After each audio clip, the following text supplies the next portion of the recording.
warahmatullahi wabarakatuh.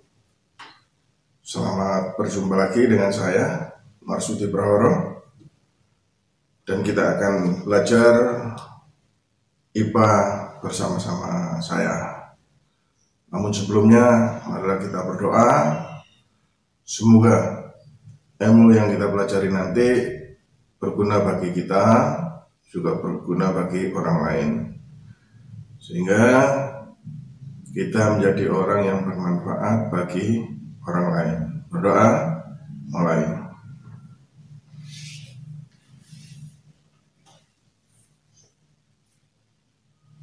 Selesai? Baiklah, anak-anak, pada pertemuan kali ini kita akan membahas tentang lapisan bumi. Bumi di mana kita tinggal ini merupakan planet dengan urutan ketiga dari tata surya kita.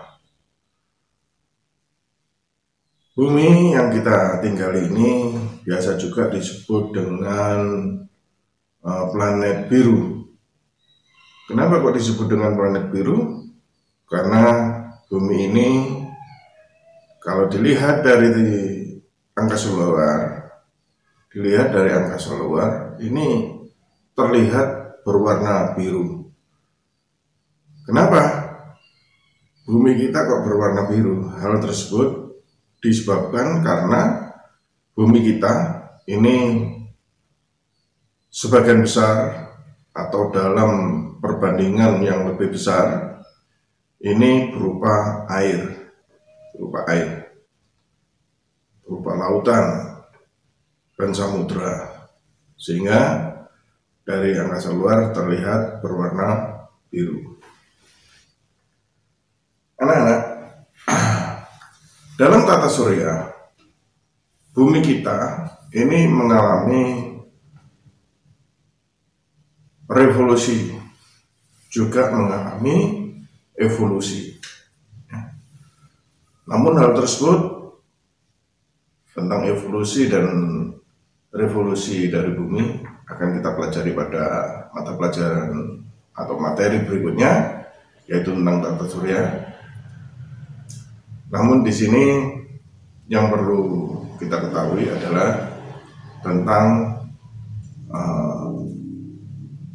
bumi secara fisik. Bumi yang kita tinggali ini terdiri atas berlapis-lapis. Tahukah kamu? Nah, kalau yang belum tahu, bahwa bumi kita ini adalah merupakan lapisan-lapisan. Dimulai dari yang paling dalam. Itu ada lapisan inti bumi,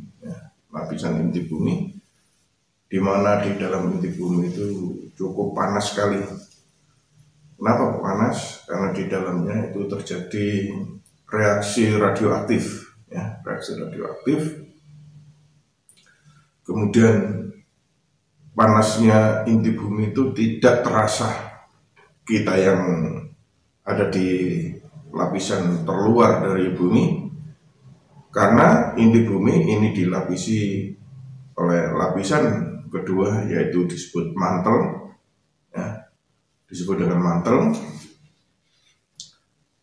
Nah, mantel itu lebih tebal, lapisan mantel ini lebih tebal, sehingga lapisan mantel ini mampu untuk meredam panasnya inti bumi, meredam segala apa yang ada di lapisan terluar, yaitu lapisan yang namanya kerak bumi, di mana kita tinggal.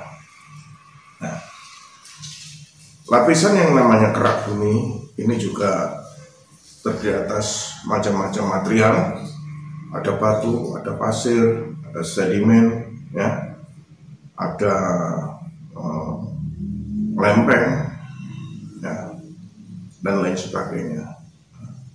Dari apa yang ada di kerak bumi Ini dapat kita pelajari sehingga kita akan tahu bagaimana karakteristik dari struktur gerak bumi, sehingga kita tahu kenapa saat ini kok kita sering ketemu dengan berbagai macam bencana.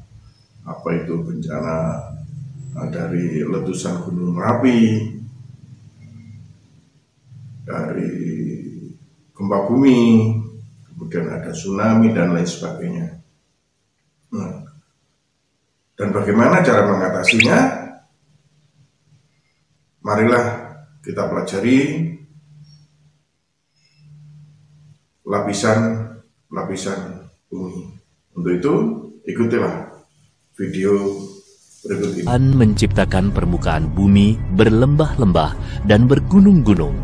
Samudra-samudra nan luas menutupi lembah-lembah yang paling dalam, menyisakan seperempat bagian bumi sebagai daratan untuk dihuni manusia. Lembah-lembah dan deretan gunung yang menghiasi permukaan bumi telah menjadi misteri bagi manusia sejak dahulu kala. Ilmu pengetahuan modern berhasil menguak misteri itu dan membuktikan bahwa bumi kita hidup dan rahasia kehidupan bumi berada jauh di bawah permukaannya.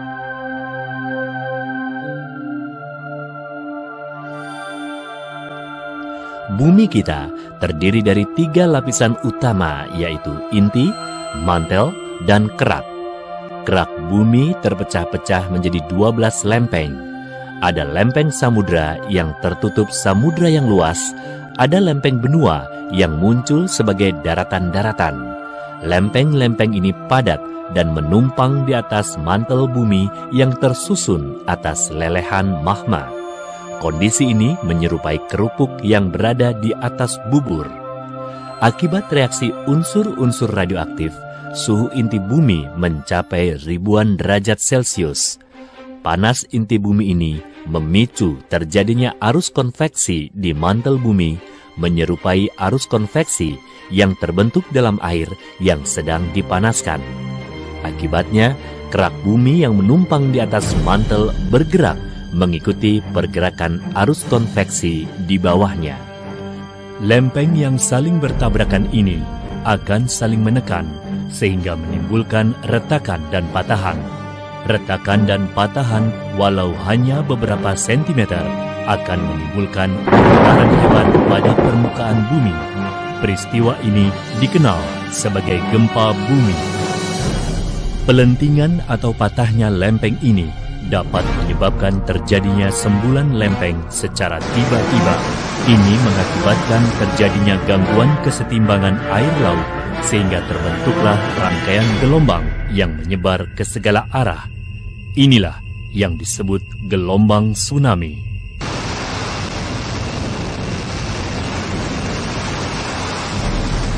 Gangguan lain juga dapat memicu terbentuknya gelombang tsunami.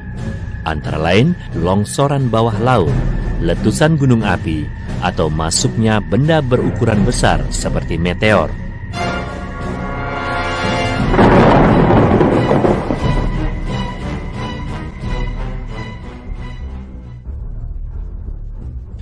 Namun, ada kalanya sembulan lempeng tidak terjadi, sehingga tidak ada gangguan kolom air.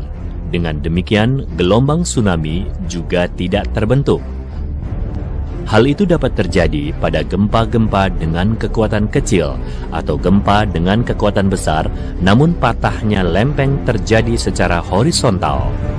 Pada beberapa kasus, tsunami justru terjadi meskipun guncangan gempa bumi tidak terlalu kuat, namun memicu terjadinya longsoran di bawah laut. Kecepatan rambatan gelombang tsunami mencapai hingga 900 km per jam ketika melewati laut yang dalam sebanding dengan kecepatan pesawat jet. Tinggi gelombangnya menjadi sangat rendah, hanya beberapa sentimeter saja. Inilah mengapa orang yang sedang berada di tengah laut tidak melihat dan merasakan adanya gelombang tsunami. Ketika melewati laut yang dangkal atau daratan, kecepatan rambatan gelombang berkurang dengan cepat hingga mencapai 30 hingga 40 km per jam. Akibatnya, terjadi penumpukan air dalam volume yang luar biasa besar. Gelombang tsunami menjadi terlihat seperti dinding air raksasa yang tingginya bisa mencapai lebih dari 30 meter. Karena tsunami adalah serangkaian gelombang, maka gelombang pertama bukanlah yang terbesar. Gelombang yang paling mematikan datang beberapa menit hingga 1 jam berikutnya. Gelombang tsunami yang membawa materi seperti pohon, bahan bangunan, mobil, dan lain-lain dapat menyebabkan dampak kerusakan yang lebih parah.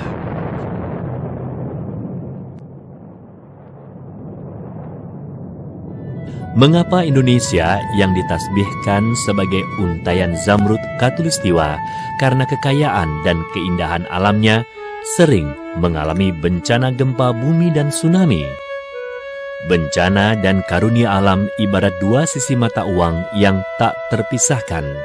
Kekayaan alam seperti emas, perak, tembaga, minyak bumi, serta lahan yang subur berdampingan dengan letusan gunung berapi, guncangan gempa bumi, gelombang tsunami, serta gemuruh tanah longsor. Hasil penelitian modern mengungkapkan bahwa wilayah Indonesia berada di atas pertemuan 3 lempeng, yaitu Indo-Australia, Eurasia, dan Pasifik. Lempeng Indo-Australia dan Pasifik bertumbukan dan menunjam di bawah lempeng Eurasia. Pertemuan ini sangat berdekatan dengan daratan sehingga dapat menimbulkan gempa dan tsunami yang bersifat lokal. Tumbukan lempeng ini mengakibatkan terbentuknya jalur gempa bumi dan sekaligus jalur gunung api yang memanjang dari Pulau Sumatera, Jawa, Bali, Nusa Tenggara, Maluku, dan Sulawesi. Hasil-hasil penelitian geologi mutakhir dan sejumlah catatan sejarah mengungkapkan telah terjadi ratusan gempa bumi dan tsunami besar di Indonesia, setidaknya dalam kurun 400 tahun terakhir.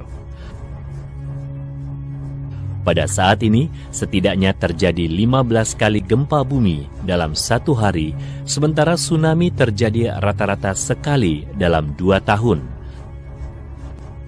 Sayangnya, ilmu pengetahuan modern hingga saat ini belum berhasil menemukan metode untuk mendeteksi waktu terjadinya gempa bumi, baik yang berpusat di bawah laut maupun di darat.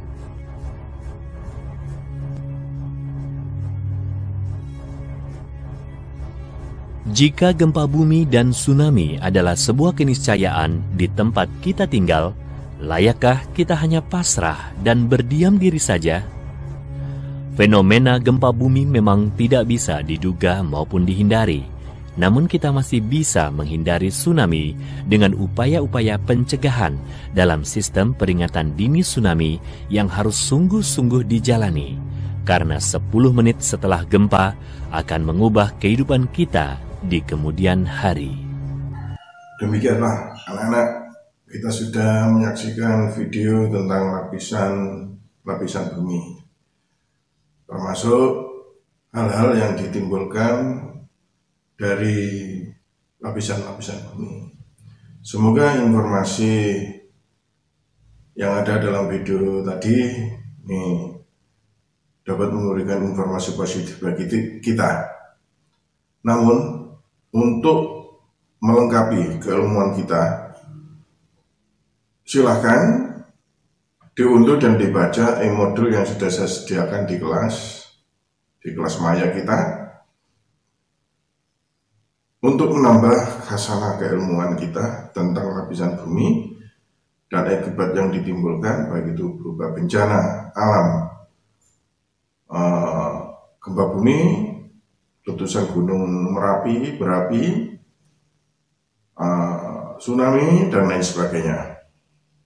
Sehingga dari pengetahuan yang kita dapat mengantisipasi berbagai macam bencana yang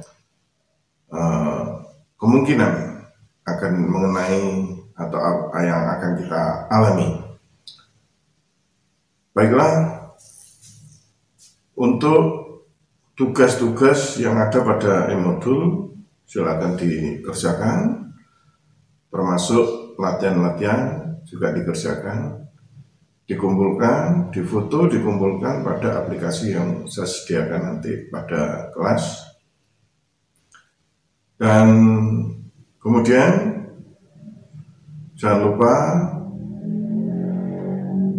lakukan absensi, ya, karena penting. Dengan absensi saya bisa mendeteksi siapa saja yang mengikuti pembelajaran di kelas saya. Demikian anak-anak, kita akan berjumpa lagi pada pertemuan berikutnya, yaitu kita akan membahas materi tentang tata surya. Untuk lapisan bumi selesai sampai di sini. Terima kasih atas perhatiannya. Wassalamualaikum.